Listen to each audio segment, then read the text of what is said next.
জিমে কেন heart attack হয়? ওন্ড ব্যান্ডের ভোকালিস্ট, বেজিস্ট ও শব্দ প্রকৌশলী একে রাতুল গতকাল ২৭ জুলাই জিমে আকস্মিক হৃদরোগে আক্রান্ত হন। দ্রুততম সময়ে হাসপাতালে নেওয়া হলেও বাঁচানো যায়নি তাকে।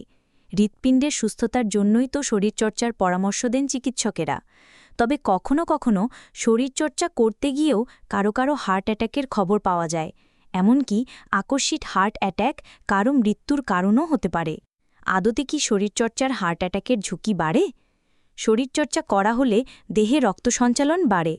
এই রক্তপ্রবাহের জন্য হৃৎপিণ্ডকে কিছুটা বাড়তি কাজ করতে হয়। হৃৎপিণ্ডের গতিও বাড়ে। তাই নিয়মমাফিক শরীরচর্চা করা হলে হৃদরোগের ঝুঁকি কমে। তবে অল্প কিছু ক্ষেত্রে হৃৎপিণ্ড এই বাড়তি কাজটা করতে গিয়েই মুশকিলে পড়তে পারে। এমনটাই বলছিলেন ধানমন্ডির পপুলার ডায়াগনস্টিক সেন্টারের medicine consultant doctor Saif Hossain Khan. জিমে কেন হার্ট অ্যাটাক? সাধারণত ভারী ব্যায়াম জিমেই করা হয়। যে কোনো ভারী ব্যায়ামের সময় বা দ্রুতগতিতে ব্যায়াম করার সময় দেহে রক্তপ্রবাহ বাড়াতে গিয়ে হৃৎপিণ্ডকে অনেকটা বেশি কাজ করতে হয়। বাড়তি কাজ করতে হৃৎপিণ্ডের নিজেরও তো রক্তের যোগান চাই। কিছু শারীরিক সমস্যার কারণে হৃৎপিণ্ডের নিজস্ব রক্তপ্রবাহ বাধা পেতে পারে। এমন পরিস্থিতিতে হতে পারে হার্ট অ্যাটাক। জিম ছাড়া অন্য যে কোনো জায়গায় এ ধরনের শরীরচর্চা করলেও এমনটা হতে পারে। কারা আছেন ঝুঁকিতে? আগে থেকে যাদের হৃৎপিণ্ডে কোনো সমস্যা আছে তাদের ক্ষেত্রে এ ধরনের ঝুঁকি বেশি। তেমন কোনো লক্ষণ না থাকায় অনেকে জানতেও পারেন না হৃৎপিণ্ডের কোনো সমস্যা আছে তার। তাছাড়া উচ্চ রক্তচাপ, ডায়াবেটিস বা প্রি ডায়াবেটিসে আক্রান্ত ব্যক্তি এবং ধূমপায়ীরাও আছেন ঝুঁকিতে।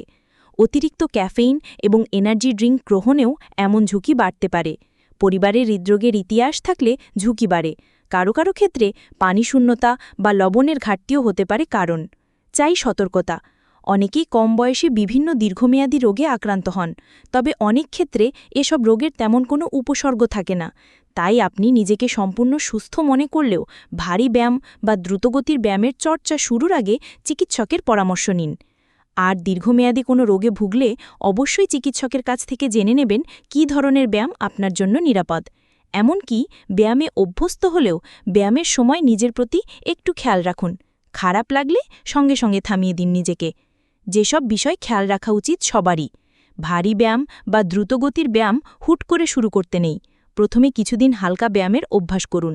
ধীরে ধীরে ব্যায়ামের তীব্রতা বাড়াবেন। এ বিষয়ে একজন দক্ষ ট্রেনার আপনাকে সঠিক পরামর্শ দিতে পারবেন। ব্যায়ামের আগে ওয়ার্ম আপ এবং ব্যায়ামের পর কুলডাউন করুন। অতিরিক্ত চা, কফি, চকলেট খাবেন না। এনার্জি ড্রিঙ্ক না খাওয়াই ভালো। ব্যায়ামের আগে, ব্যায়ামের বিরতিতে এবং ব্যায়ামের পর নিয়মমাফিক খানিকটা পানি খাওয়া উচিত। ব্যায়ামের সময় খুব ঘাম হলে স্যালাইন, ইলেকট্রোলাইট ড্রিঙ্ক বা সামান্য লবণ পানি গ্রহণ করা উচিত।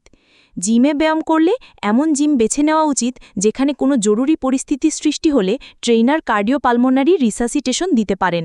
এই জীবনরক্ষাকারী কৌশল সবারই শিখে রাখা উচিত। চিকিৎসক যদি এমন নির্দেশনা দিয়ে থাকেন যে আপনার হৃৎপিণ্ডের গতি খুব বেশি বাড়তে দেওয়া উচিত নয়, সেক্ষেত্রে হৃৎপিণ্ডের গতি মনিটর করার জন্য একটি রিস্টব্যান্ড ব্যবহার করতে পারেন। যে কোনো ব্যায়ামের সময় অতিরিক্ত হাঁপালে, হৃৎপিণ্ডের গতি অতিরিক্ত বেড়ে গেছে বা অনিয়মিত হয়ে যাচ্ছে বলে মনে হলে, বুকে চাপ অনুভব করলে, মাথা ঘুরালে কিংবা অন্য কোনো কারণে খারাপ লাগলে ব্যায়াম থামিয়ে দিন। বিশেষজ্ঞের পরামর্শ নিতে দেরি করবেন না। তাতে হয়ে যেতে পারে অপূরণীয় ক্ষতি।